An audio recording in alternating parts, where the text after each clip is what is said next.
One fateful night on July 22, 1957, two young couples were in a parked car at a lover's lane on Van Ness Avenue in Hawthorne, near El Segundo, California.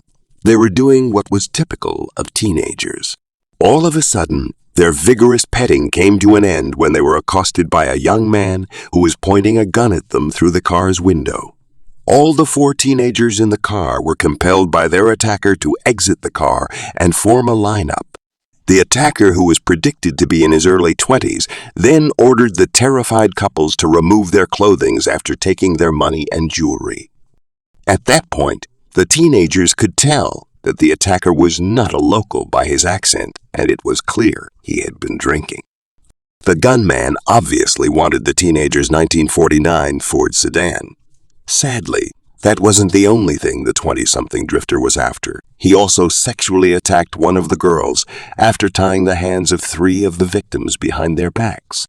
All four victims anticipated being shot because they could all clearly see their assailant's face. Fortunately, the attacker just sped off in their vehicle. The teenagers were alive, but visibly scared to death. Shortly before 1:30 a.m., the stolen vehicle sped through a red light directly in front of two on-duty police officers on Rosecrans Avenue and Sepulveda Boulevard. The officers, Richard Phillips and his partner Milton Curtis, immediately overtook the sped-up car and forced the driver to come to a stop. The police were not informed of the crimes that the driver had committed since the car had not yet been reported stolen. Officer Richard Phillips prepared to give him a ticket. The perpetrator ought to have simply accepted the summons and left. Instead, when Officer Phillips turned his back, the driver fired 3 shots at him with the same gun he had used to rob the teenagers.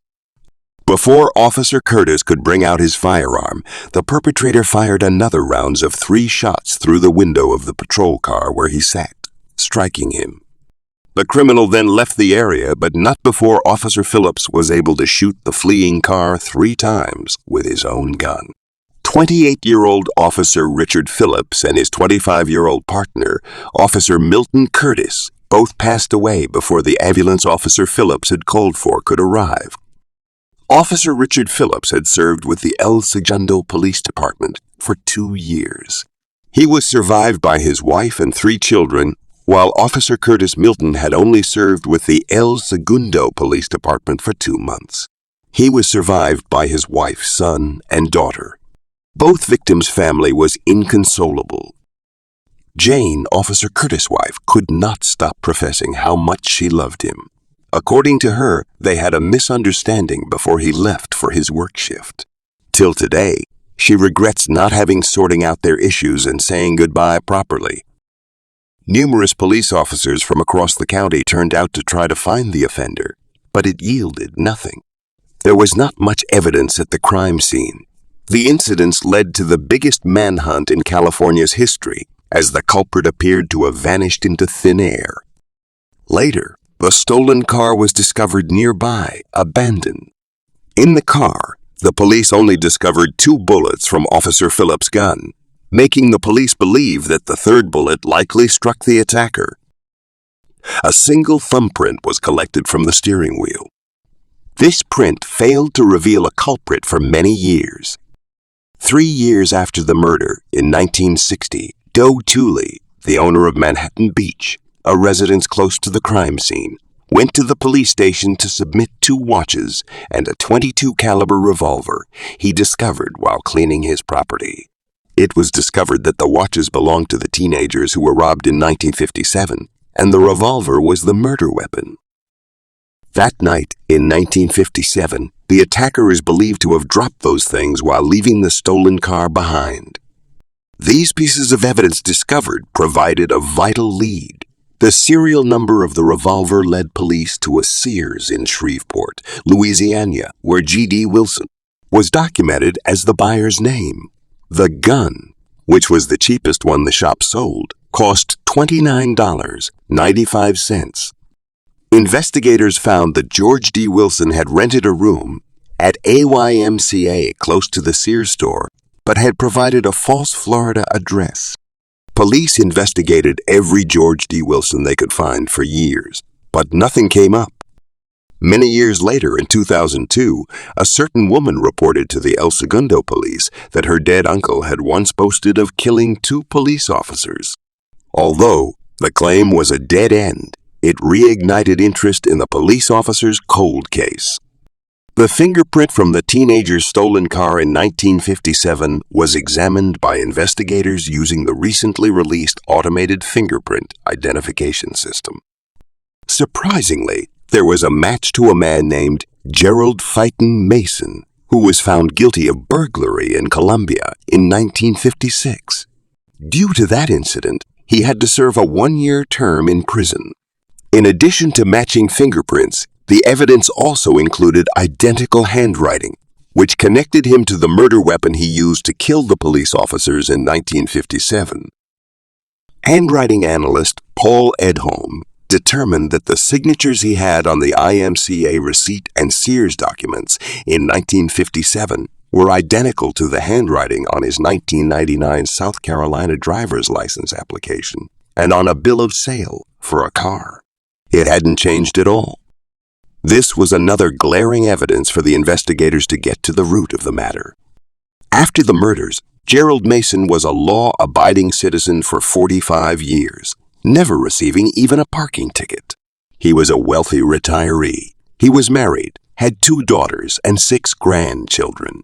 He lived quietly in a suburban area with his family. He owned 2 gas stations.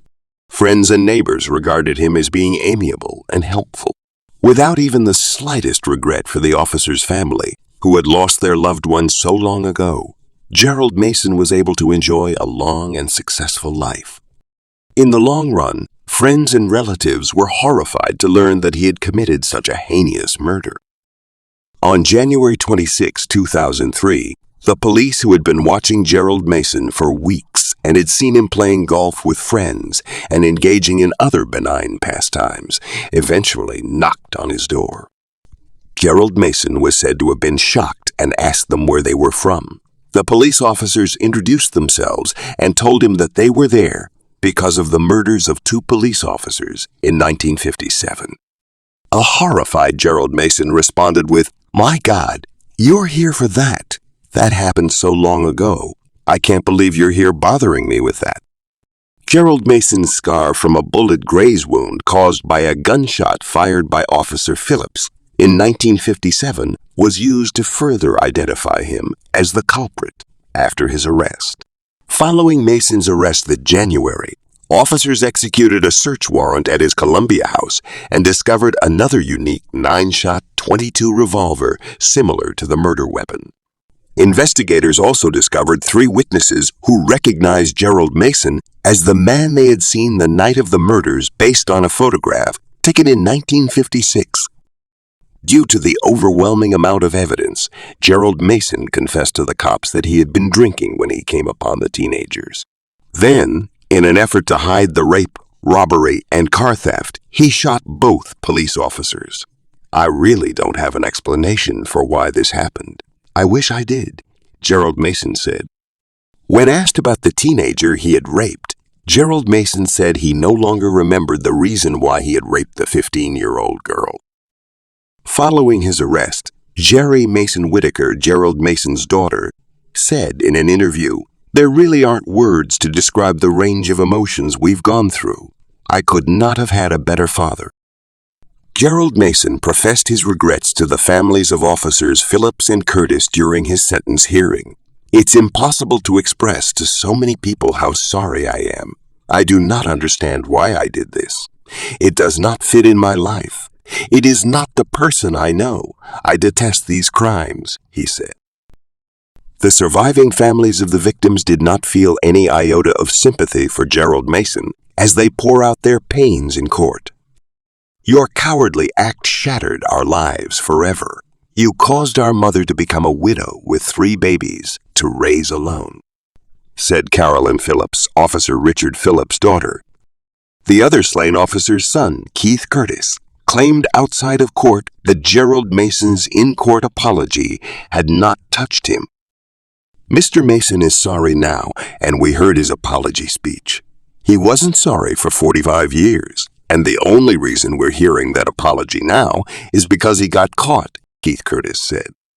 Gerald Mason was given 2 consecutive life sentences with a minimum of 7 years after entering a guilty plea. As part of the agreement, the rape, robbery, and grand theft charges were dropped, sparing Mason's family from hearing about how he had raped a teenage girl, as well as the living victims from having to testify. Gerald Mason's application for parole was denied in 2009. He won't have to appear in front of the panel again for a maximum of 15 years, until March 2024, when he will be 90 years old. Prosecutors in California were adamant that he would never be freed. His plea agreement allowed him to serve his prison term close to his family. Thus, he was detained in South Carolina. However, on January 22, 2017, 9 days before his 83rd birthday, Mason passed away in prison. He had served 14 years behind bars. His next parole hearing was 7 years away.